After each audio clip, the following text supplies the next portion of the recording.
गुरु प्यारी साध संगत जी, मैं विनोद जो लंदन इंग्लैंड में रहता हूँ, आपके चरणों में पूज्य मस्ताना जी की साखियाँ लेकर हाजिर हुआ हूँ। आज यहाँ जिन साखियों की चर्चा करेंगे उन सभी साखियों की तफसील कुछ इस तरह है। साखी नंबर 1 निराली सेवा, साखी नंबर 2 लेखे में, साखी नंबर 3 फ़कीर बोली, साखी नंबर 4 अनोखे चोज, साखी नंबर 5 काल के जेली, साखी नंबर 6 कुत्तों को बूंदी, साखी नंबर 7 सत कूड़। साखी निराली सेवा। परम संतों को भेजने वाले सच्चे स्वामी जी की निराली उल्टी मौज हर समय खुशियाँ और मस्ती लाने वाली होती थी। कई बार डेरा में गुफाओं की बिल्डिंगों के दरवाज़ों के बाहर चिनाई करवाकर दीवार बंद करवा देते और 15 दिन, 1 महीना, ये 2 महीने पूज्य मस्ताना जी अंदर ही रहते, मस्ती में मगन रहते। नाम की मस्ती का मज़ा, लज्जत के नूर में चूर चूर होकर अंदर ही विराजमान रहते। निराली चोजों के अंदर आत्मा के कल्याण का भाव होता जो जीव की समझ में नहीं आ सकता। सेवा शुरू हो जाती तो ऐसे ही बिना मतलब दिखाई देने वाला एक गड्ढा खुदवा देते, फिर ऊंचा मिट्टी का ढेर लग जाता तो उसी गहरे गड्ढे को ढेर की मिट्टी से दोबारा भरने का रब्बी मिठा हुक्म फरमाते। जब गड्ढा फिर हो जाता तो फिर भरवा देते। अंत कौन जाने और ये राज कौन पूछे, बस सेवक तो यही जानते थे कि सेवा करनी है, इसके अलावा कुछ नहीं। एक बार एक कमरे में मिट्टी भरवानी शुरू करवाते और मिट्टी पूरी छत तक मिट्टी से भरवा देते। जब जैसे ये दानों से कमरा भर जाता है वैसे मिट्टी से भर जाता, तो उसके बाद मिट्टी को निकलवाने का हुक्म फरमाते। फिर इस बात का अंत कौन पूछे और इस बात का राज कौन जाने। बेपरवाही मिठा आदेश होता और सेवक काम में जुटे रहते। एक समय की बात है कि एक गड्ढा पानी से भरा पड़ा था और साथ यानी कि खाल नाला खाली था।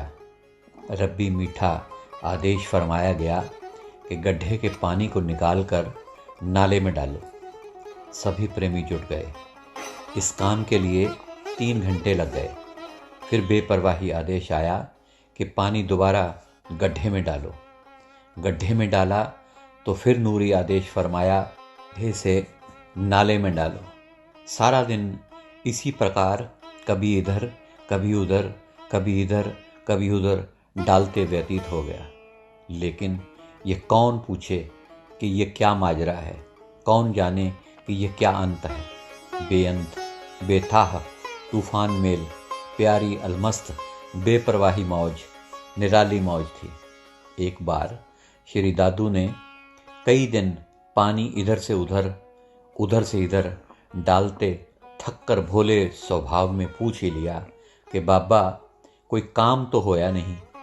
निरंकार सोने बेपरवाह दाताजी फरमाए, काम तो यही करना है, तुमने सारा दिन सेवा मंजूर करवानी है। फकीर रोज दरगाह में जाता है और रोज दरगाह से वापस आता है, उसके पास कमी नहीं होती।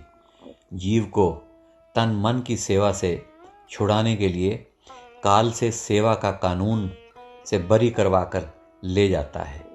भजन तो कोई करे, ये भजन कर नहीं सकता जिसके तन मन धन की सेवा की है।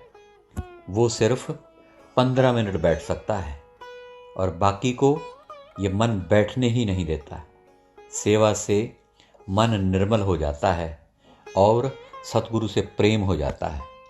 साखी लेखे में एक प्रेमी ने अपनी लड़की की शादी पर बहुत पैसा खर्च किया। उसकी चर्चा बहुत ही लोगों ने वाह वाह करके की। परम संतों के नारीराम सतगुरु जी फरमाए, शादी और धर्म कर्मों में पैसा वाद विवाद है, पर जो पैसा सतगुरु के नाम पर खर्चा जाता है वही लेखे में होता है। साखी फकीरी बोली। छोटे छोटे बालकों जैसे अनोखे चोज जब बालक रूपी साईं सब कुछ देने वाले शहनशाहों के शहनशाह जी खेलते तो मस्ती व प्यार बांटते। इस समय के लिए रब्बी मीठी ऊंट की उगाली वाली यादें सिमरन भजन ज्ञान ध्यान के स्थान के कृपा के लिए बनाई। एक बार नूरी रसना से फरमाए कि दादू थानेदार है, इसको बंदूक लेकर देते हैं। और फिर फरमाए, नहीं बंदूक नहीं, तोप पिस्तौल लेकर देते हैं।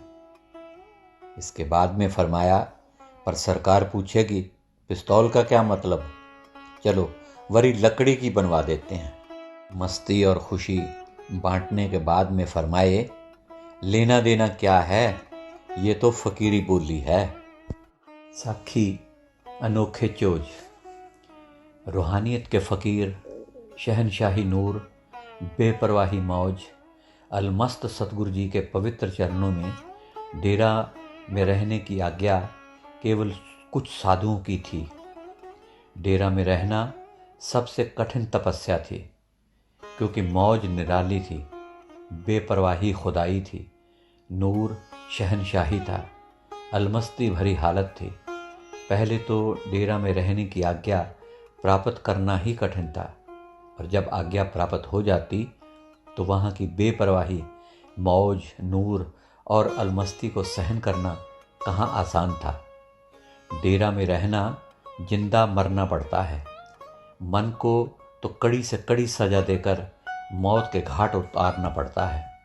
इसके साथ बेपरवाही, अलमस्त मौज की अनोखी, न्यारी, प्यारी प्यारी अद्भुत बातें सहन करना तो उन्हीं की अपार कृपा द्वारा संभव हो सकता है। नहीं तो एक पल भर में मन हजारों गलतियां कर बैठता और परमेश्वरी बातें अनोखी, निराली, न्यारी और अद्भुत लगती, क्योंकि इंसान अपनी तुच्छ बुद्धि से विचार करता और मन अपनी 80,000 हाथियों की शक्ति का बर्ताव करके उसे भूल में डाल देता। फिर भी दीनदयाल भूलों के सहारे सतपुरुष मिठले साईं जी क्षमा कर देते थे। हर छोटी छोटी आम बात में रूहानियत का राज होता था, जिसको समझने के लिए इस नादान मनुष्य की तुच्छ बुद्धि का कोई जोर न था। कभी कभी सोने सोने मिठले सतगुरु जी एक समय में ही एक बात फरमाते और दूसरे पल में उसके विपरीत। कभी कभी भोले स्वभाव में ऐसी भोली बात करते कि इंसान का दिमाग चकरा जाता कि क्या सतगुरु शहनशाहों के शहनशाह जी को इतना भी मालूम नहीं।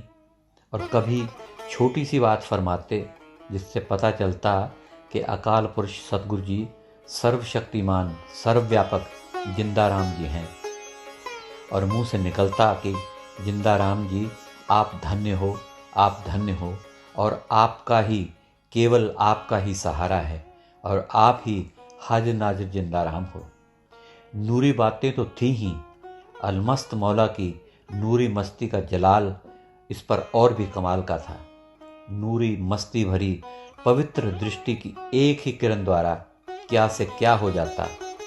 जब उस मस्त मौला हाजिर नाजिर स्वामी सतगुरु जी की नूरी आंखों की मस्ती, दिल की बेपरवाही और डेरों की धूमधाम याद आती तो प्रेमी बीबियां भजन गाती। क्या अखियां दे विच मस्ती डुलदी, दिल विच बेपरवाही नी, बलूचिस्तान तो चल के आए, सिरसा धुम्मां लाइयां नी, अनामी देश तो चल के आए, इत्थे धुम्मां पाइयां नी। दुकानें लुटाने के बाद आप खुद पीछे हट जाते और जनता सामान लूट लेती। जब दुकान की बिल्कुल सफाई हो जाती तो अपने नूरी मुखारफिन से फरमाते कि दुकान लुटी गई, तो लोग उत्तर देते हाँ जी बिल्कुल ठीक। फिर सुखदाता सतगुरु जी फरमाते कि इसी तरह मौत के वक्त तुम भी लुटे जाओगे। जब नोटों के बारे में कोई सवाल करता तो नूरी बेपरवाह अकाल मूर्त साईं जी फरमाते कि सारी दुनिया चमार है, आंखों से ऊपर नोटों की मशीन है। एक मौका पर गंगानगर में जब यही बात पुलिस के अफसरों को पता चली तो नूर की मस्ती प्राप्त कर संगत के साथ ही मिलकर नारे लगाने लगे। फिर क्या था, इतनी मस्ती में आए कि अपने आप को ही भूल गए कि वे तो पुलिस के अफसर हैं और ड्यूटी पर आए हैं। नारों के साथ ऊंचे स्वर में बोलने लगे कि सच्चा सौदा की जय, सच्चा सौदा की जय।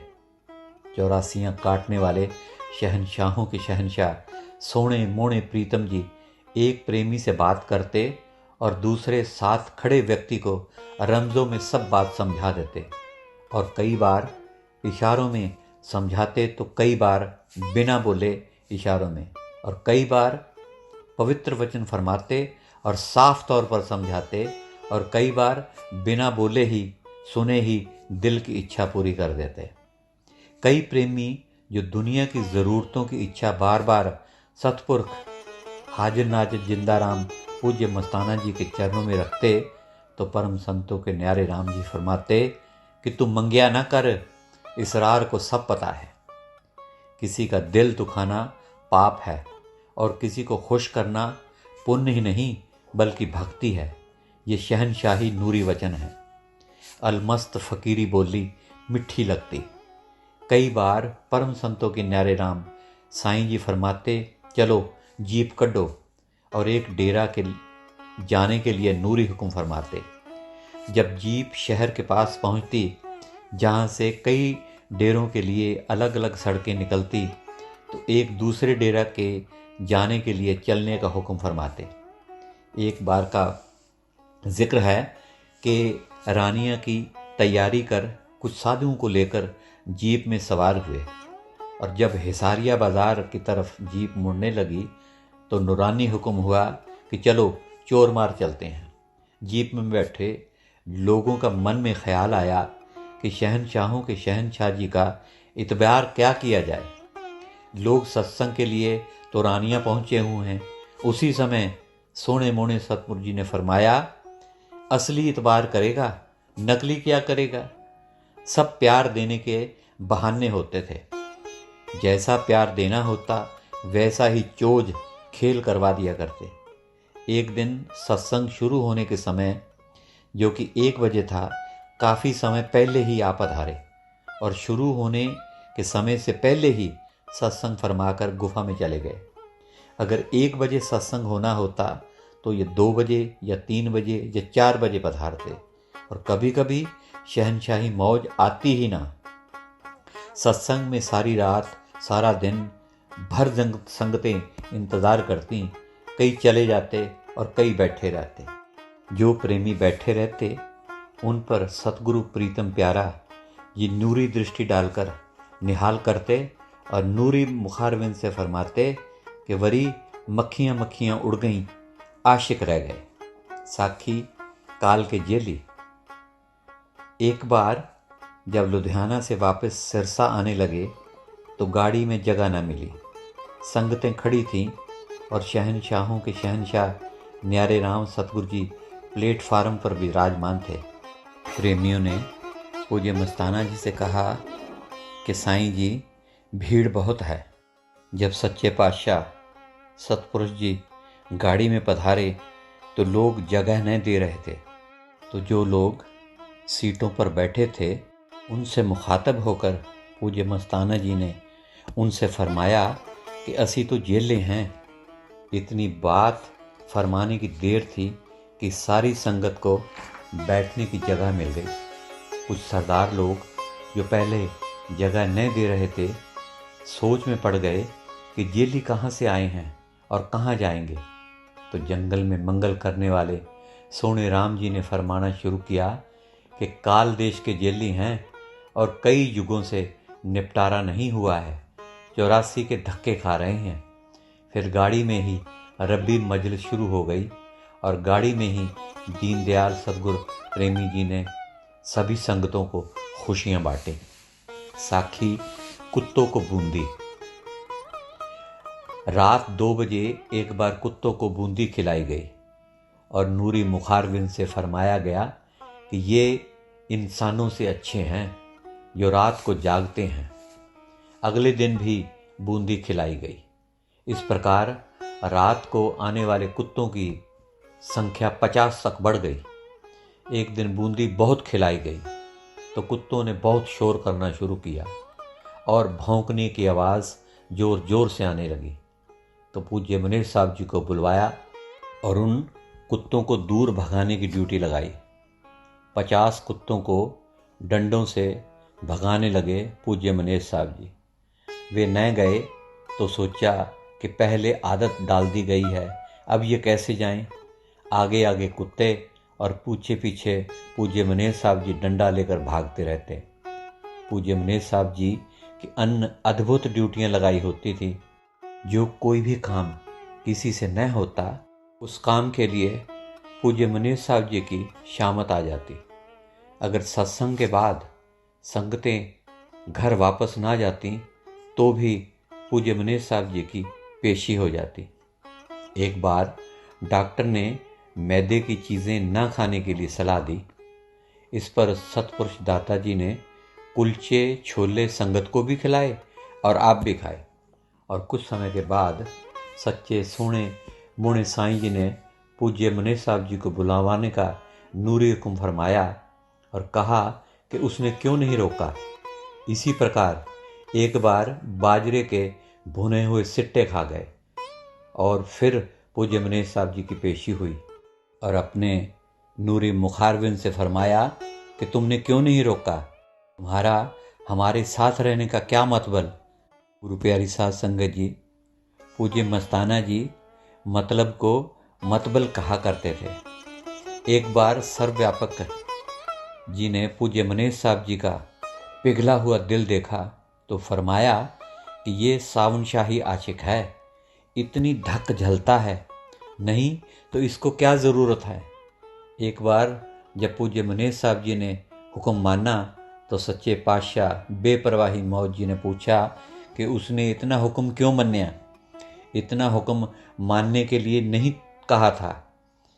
एक बार और फरमाया कि फ़कीर बच्चा होता है, जैसे बच्चे का ख्याल माँ करती है, इसी तरह तेरी भी ड्यूटी है। ठंडा देना, कभी गर्म देना, कभी प्यार, कभी सख्ती, कभी खुली छुट्टी और कभी कभी मौन। और फिर गरीब नवाज परमपिता दातार जी फरमाते कि ये जवान त्रुपगत है, 15 साल का बच्चा है, ना किसी की गाल लगती है, न गुस्सा, न सख्ती, न डंडा, न दुख। साखी सत कूड़। सच्चा सौदा में निराले खेल चोज खेलते और फरमाते कि सच्चा सौदा में खुदा है, कोई नहीं मानता। पुट्ठा सीधा काम किया इसरारी ने। एक दिन प्रेमियों को वापस जाने के लिए नूरी हुक्म फरमाया, लेकिन वे न गए। इस पर शहनशाहों के शहनशाह अकाल मूरत परम पिताजी फरमाए, नाम मिल गया है, अब घर जाओ। तुम डंडे डोटों का राशन कहाँ से लाएं, जैसे कि वहाँ राशन की कोई कमी थी। वहाँ से सत लाते थे और कूड़ लेते थे, सबको निकाल दिया। श्री दादू ना गया तो उसे भी जाने के लिए हुक्म फरमाया गया। और जब दादू वापस आया तो पूछा गया उसे क्यों निकाला गया है। पहले नूरी मुखारबिन से निकालने का हुक्म फरमाया गया और अब पूछा जा रहा है कि इस गरीब को क्यों निकाला गया। इस मीठी मीठी डांट को सुनकर पूज्य मनेर साहब जी का रोना निकल आया। पूज्य मनेर साहब जी इतना रोए कि रोते रोते उनकी सारी दाढ़ी भीग गई। लेकिन अगले ही पल ठंडक वाली प्यारी प्यारी मीठी दृष्टि डाली गई और अलमस्त मीठे प्यारे वचन फरमाए गए। तो सेवा का वही जोश और वही प्यार दिल में वापस लौट आया। तो गुरु प्यारी साध संगत जी, ये थी आज की साखियाँ। आज के लिए ही इतना ही। कल फिर मैं कुछ नई साखियाँ लेकर आपके चरणों में हाजिर होऊंगा। तब तक के लिए इजाज़त दीजिए और मेरी तरफ से प्यार भरी धन धन सतगुरु कबूल कीजिए। धन धन सतगुरु तेरा ही आसरा, हाजिर नाजिर जिंदा राम जी तेरा ही आसरा।